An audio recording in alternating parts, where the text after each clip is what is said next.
Hello বন্ধুরা, আমি অনামিকা Anas creation and makeover ব্লগে তোমাদের সবাইকে স্বাগত।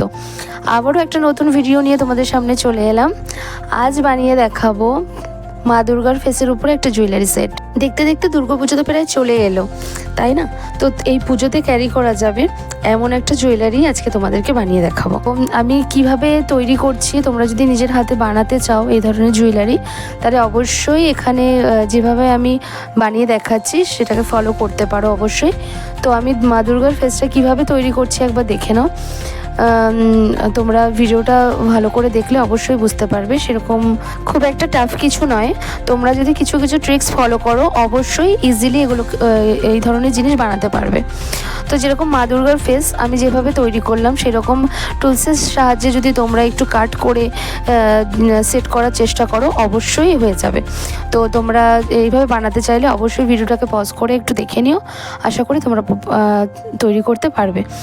যাই হোক, তো মা দুর্গার ফেসটা কীভাবে তৈরি করেছি তোমরা তো দেখেই নিয়েছো। এবার যে মা দুর্গার ফেসটা যে বেসের উপরে রেখেছি সেটাকে কিভাবে রেডি করলাম, আমি হাত দিয়ে এখানে রেডি করেছি, তোমরা দেখেছো। বাট তোমরা চাইলে অবশ্যই চেষ্টা করো, যারা নতুন বানাবে তারা তুলির পিছন দিকটা বা যে কোনো সরু টাইপের কোনো কাঠি ইউজ করতে পারো, তার সাহায্যে তোমরা এই শেপটা তৈরি করে নিতে পারো। যাই হোক, তো আমি এটা রেডি করে নিয়েছি। আর আমি যে পেন্ডেন্টটা তৈরি করছি মা দুর্গার ফেসের উপরে যে পেন্ডেন্টটা আমি তৈরি করছি সেটা আমি একটু ইউনিক করার চেষ্টা করেছি। আমি কাঠফুল আর পাতার উপরে রাখছি। যাই হোক, পাতাগুলো তোমরা বানানো সিম্পল, তোমরা জানোই, অবশ্যই পারবে বানাতে। তো সেটাকে আমি আলাদাভাবে দেখালাম না। তো পাতাগুলো আমি রেডি করে নিয়েছি, এখন কাঠফুলগুলোও রেডি করে নিয়েছি। কাঠফুলগুলো কিভাবে রেডি করেছি তোমরা দেখেছো। সেমভাবে 5টা পাপড়ি তৈরি করে নিয়েছি। করে নেওয়ার পর 4টে পাপড়ি কে আলাদা একটার উপর একটা সেট করে নেওয়ার পর লাস্ট 2টো পাপড়িকে একটার উপর একটা সেট করে দিলেই তোমরা এই কাঠফুলটাকে তৈরি করে নিতে পারবে। তো আমার ফুলগুলো রেডি হয়ে গেছে আর পুরো পেন্ডেন্টটাই আমি রেডি করে নিয়েছি। এবার কালার করে নিচ্ছি। তো পাতাগুলো কালার করার জন্য আগে আমি বেস কালারটা ইয়েলো রেখেছি হলুদের উপর, এর উপরে আমি সবুজ কালারটা সেট করব, যাতে কালারটা আরেকটু ভিজিবল হয়। যাই হোক, আর অফ ক্যামেরায় আমি যেহেতু ভিডিওটা অনেকটা বড় হয়ে যাবে তাই আমি অফ ক্যামেরায় মা দুর্গার ফেসটাকে রেডি করে নিয়েছি। এবার পাতাগুলো কালার করে নিচ্ছি। আর ফুলগুলো আমি সেরকম একটা অন্য কোনো কালার করছি না। কাঠফুলের ন্যাচারাল যে কালারটা হয় আমি সেই কালারের উপরেই রাখছি, হোয়াইটের উপরে। আর মিডিল পোর্শনে একটু ইয়েলো শেড আর রেডের শেড দিয়ে দিয়েছি। যাই হোক, তো আমার ফুলও অলমোস্ট রেডি হয়ে গেছে।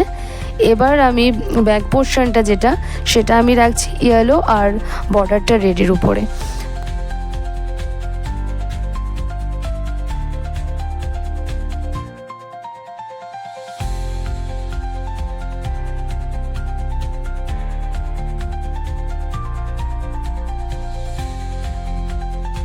তো আমার পেন্ডেন্টটা কালার করে রেডি হয়ে গেছে। এবার আমি সেমভাবে আমি 2টো ইয়ার টপস রেডি করে নেব। এর সাথে আমি যে ইয়ার টপসটা রাখবো সেটা শুধু কাঠফুলের উপরেই রাখছি, আলাদা কিছু করছি না। তো কাঠফুলটা সেমভাবেই এখানেও তোমরা দেখে নিতে পারো আমি কিভাবে করছি। তো ইয়ার টপসের ক্ষেত্রে যেটা হবে আমি তোমাদের বলে দিই একটু। পেন্ডেন্টের ক্ষেত্রে তোমরা যেমনভাবে মাপ নিয়ে তোমরা করে নিতে পারো, অসুবিধে নেই। কিন্তু ইয়ার টপসের ক্ষেত্রে তোমাদের যেহেতু দুটো সেম জিনিস তোমাদের বানাতে হবে, সেক্ষেত্রে তোমরা কি করবে, যখন মোল্ডেড ক্লেটা রেডি করে নেওয়ার পরে কাট লাগিয়ে নেবে। মানে দুটো যাতে মাঝখান থেকে ভাগ করে নিলে তোমাদের সুবিধাটা এটাই হবে যে দুটো পরিমাণ সেম থাকবে। এক্ষেত্রে তোমাদের একটা ছোট একটা বড় এই প্রবলেমটা ফেস করতে হবে না। তো তোমরা এইভাবেই বানাবে। তো দেন আমি মোল্ডেড ক্লেটাকে রেডি করে নিয়ে 2টো পার্টে ভাগ করে নিয়েছি। এবার যে 2টো পার্ট আমি ভাগ করে নিয়েছি সেই 2টো পার্টকে আবার 5টা করে ভাগ করে নিয়েছি, এই কারণে যেহেতু 5টা করে একটা ফুলে 5টা করে পাপড়ি হবে। তো যাই হোক, তো 5টা পাপড়ি আমি কীভাবে সেট করছি এখানেও দেখে নাও তোমরা। একটা পাপড়ির উপর একটা পাপড়ি সেট করে নেওয়ার পর লাস্ট যে পাপড়িটা সেই পাপড়ির উপরে আগের পাপড়িটাকে জুড়ে দিতে হবে। এইভাবে সেট করে নিলেই ফুলটা রেডি হয়ে যাবে। তো সেমভাবে আমি দুটো ফুল রেডি করে নিচ্ছি।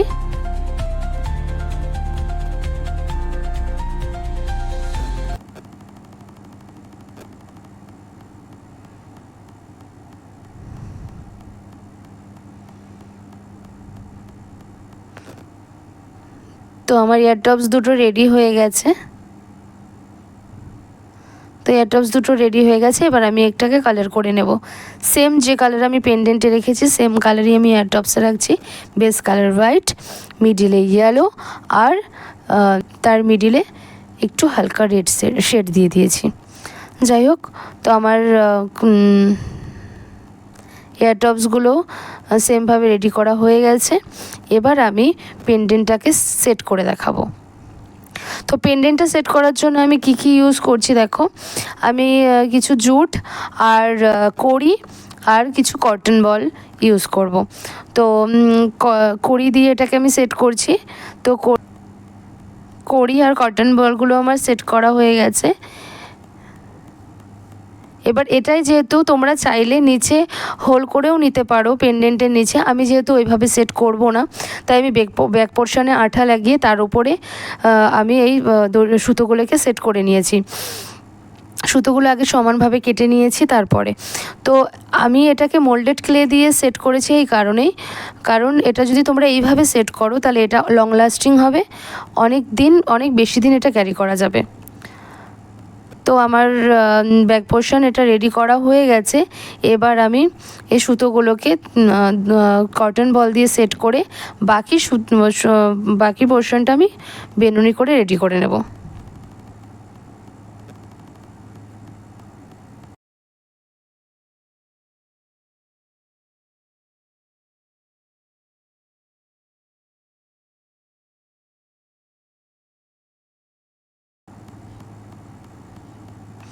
তো আমার পেন্ডেন্টটা রেডি হয়ে গেছে। আমি এই ভিডিওতে ভার্নিশ করিনি, আসলে আমার কাছে টাইম ছিল না, তো ভিডিওটা আমি কমপ্লিট করে দিয়েছি এখানেই, যার কারণে আমি ভার্নিশ করে এটা দেখাতে পারলাম না। ভার্নিশ করলে আরেকটু এটা গ্লেজটা বেশি আসতো বা আরেকটু ভালো লাগতো। যাই হোক, তোমরা ভিডিওটা জানিও তোমাদের কেমন লাগলো। তোমাদের ভালো লাগলে অবশ্যই লাইক করো আর কমেন্ট করে জানিও কেমন লেগেছে। আর আমার চ্যানেলে যদি কেউ নতুন হয়ে থাকো তাহলে অবশ্যই চ্যানেলটাকে সাবস্ক্রাইব করে দিও। আবারও দেখা হবে অন্য কোনো দিন অন্য কোনো ভিডিওর সাথে। তো এই ভিডিওটা এই পর্যন্তই ছিল, আজকের মতো টাটা।